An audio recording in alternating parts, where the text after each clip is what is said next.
How to integrate your LG TV into the Apple HomeKit. With the Apple Home app, you can easily and securely control your HomeKit-compatible accessories, such as lighting, thermostats, door locks, security cameras, and more, including your LG TV, all from your Apple iOS devices or with Siri's HomeKit commands.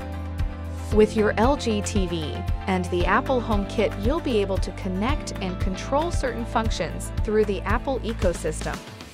Let's start with the Smart Home dashboard on your LG TV. Grab your Magic Motion remote, press the Home button, and select the Smart Home dashboard icon in the menu.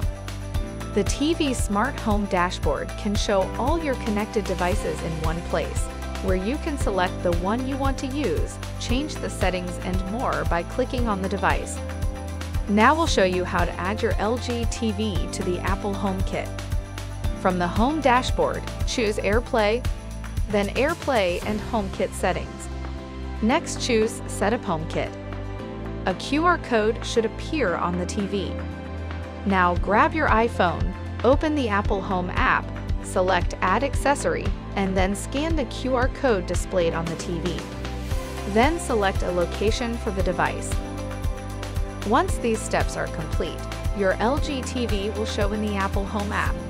This will allow you to control your TV through Siri or through the creation of groupings of devices, called scenes, in the Apple HomeKit.